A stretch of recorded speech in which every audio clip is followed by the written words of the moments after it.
Hello అండి. అస్సలాముఅలైకుం. నమస్తే. Welcome to Shahnaz vlogs. ఈరోజు ఎంతో టేస్టీగా ఉండే సొరకాయ మెంతికూర, టమాటా కాంబినేషన్‌లో పచ్చడిని తయారు చేసుకుందాము. చాలా టేస్టీగా ఉంటుంది. మీరైతే ఒకసారి తప్పకుండా ట్రై చేయండి. ఈ సమ్మర్‌లో దోసకాయ ఒంటికి చలువ గాబట్టి, ఈ పచ్చడిని ఒకసారి తప్పకుండా ట్రై చేయండి. మరి ఈ పచ్చడిని ఎలా ప్రిపేర్ చేసుకోవాలో చూసేద్దామా? ముందుగా స్టవ్ వెలిగించుకొని ఒక కడాయిలో 1 టేబుల్ స్పూన్ ఆయిల్ వేసుకోవాలి. ఇందులోకి 1 టేబుల్ స్పూన్ ధనియాలు, హాఫ్ టీ స్పూన్ జీలకర్ర, 1 టేబుల్ స్పూన్ మినప్పప్పు, 1 టేబుల్ స్పూన్ శనగపప్పు, 2 టేబుల్ స్పూన్స్ వేరుశనగపప్పు వేసుకోవాలి. వేరుశనగపప్పు కొద్దిగా ఎక్కువ వేసుకోండి. ఇందులో 5 ఎండుమిరపకాయలు తుంపి వేసుకున్నాను. వేసుకొని వీటిని లో ఫ్లేమ్‌లో దోరగా వేయించుకోవాలి. హై ఫ్లేమ్ అసలు పెట్టొద్దండి. ఇప్పుడు బాగా ఫ్రై అయిన తర్వాత దించే ముందు 1 టేబుల్ స్పూన్ నువ్వులు వేసుకొని, ఇవి చిట్పట్లాడిన తర్వాత వీటిని ఒక ప్లేట్‌లోకి తీసుకుందాము. ఇప్పుడు అదే కడాయిలో అవసరమైతే 1 టేబుల్ స్పూన్ ఆయిల్ వేసుకోండి. ఇందులో 1 కప్పు సొరకాయ ముక్కల్ని తరిగి వేసుకున్నాను. అలానే 2 టమాటాలు, 2 పచ్చిమిరపకాయలు, 1 గుప్పెడు మెంతాకుని తీసుకున్నాను. అలానే ఒక చిన్న ఉసిరికాయ సైజ్ అంతా చింతపండుని వేసుకోవాలి. హాఫ్ టీ స్పూన్ పసుపు, రుచికి తగ్గట్టు సాల్ట్ వేసుకొని వీటిని మెత్తగా మగ్గించుకోవాలి. నీళ్ళైతే అసలు అవసరం లేదండి. ఎందుకంటే సొరకాయల్లో నీళ్లు బాగా ఊరుతాయి. అందుకని లో ఫ్లేమ్‌లో పెట్టుకొని మూత పెట్టేసి మెత్తగా ఉడికించుకోవాలి. మధ్య మధ్యలో కలుపుకుంటూ బాగా ఉడికించుకోవాలి. 2 నిమిషాల తర్వాత మూత తీసి చూద్దాము. సొరకాయ అయితే కొద్దిగా మగ్గింది. ఇందులో నీళ్లు గూడా చూడండి ఎన్ని నీళ్లు ఊరాయో. ఈ నీళ్లు మొత్తము ఇంకే వరకు డ్రైగా అయ్యే వరకు మనము మూత పెట్టేసి మెత్తగా ఉడికించుకుంటే సరిపోతుంది. ఇప్పుడు మూత తీసి చూద్దాము.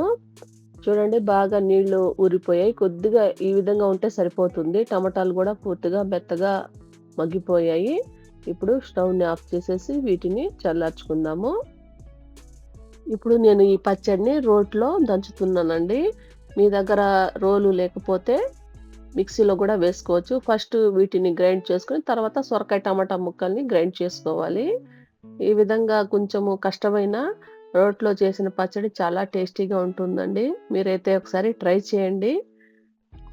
రోట్లో ఏందంటే వేడి వేడిగా ఉన్నప్పుడే మనం దంచుకున్నాం అనుకోండి తొందరగా మెత్తగా అయిపోతాయి. మిక్సీలో మటుకు చల్లారిన తర్వాత వేసుకోవాలి. చూడండి ఈ విధంగా మెత్తగా దంచుకోవాలి. ఇప్పుడు మనం ఉడికించి పెట్టుకున్న సొరకాయ, టమాటా ముక్కల్ని ఇందులోకి వేసుకుందాము. వేసుకొని వీటిని దంచుకోవాలి.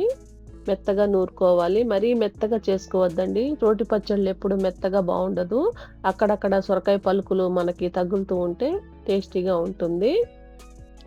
చివరిగా 4 వెల్లుల్లి రెబ్బలు, ఒక మీడియం సైజు ఉల్లిపాయల్ని వేసుకొని కచ్చా పచ్చాగా దంచుకోవాలి. ఈ ఉల్లిపాయలతో టేస్ట్ మరింత పెరుగుతుందండి. ఈ ఉల్లిపాయలు మరి మెత్తగా చేసుకోవద్దు. కొద్దిగా నలిగితే సరిపోతుంది. మనము అన్నం తినేటప్పుడు ఉల్లిపాయ తగులుతుంటే చాలా టేస్టీగా అనిపిస్తుంది. అంతేనండి. మన రోటి పచ్చడైతే రెడీ అయిపోయింది. వీటిని ఒక ప్లేట్‌లోకి తీసుకుందాము. ఈ పచ్చడి వేడి వేడి అన్నంలో నెయ్యి లేకుండా గూడా చాలా బావుంటుంది. దోసల్లో గూడా చాలా బావుంటుంది. మీరైతే తప్పకుండా ట్రై చేయండి. ఒకసారి చేసుకొని తిన్నారంటే మళ్ళీ మళ్ళీ చేసుకుంటూ ఉంటారు. అంత టేస్టీగా ఉంటుంది. చేసుకోవడం గూడా చాలా ఈజీ గదా! మరి మీరు గూడా తప్పకుండా ట్రై చేయండి. చివర్లో ఒక నిమిషం ఆగండి. ఇక్కడ నేను మా చిన్ననాటి విషయాన్ని మీతో షేర్ చేసుకోవాలి. చిన్నప్పుడు మా అమ్మ ఈ విధంగా రోకట్లో పచ్చడి నూరినప్పుడు మేమైతే కాసుకొని ఉండేవాళ్ళము.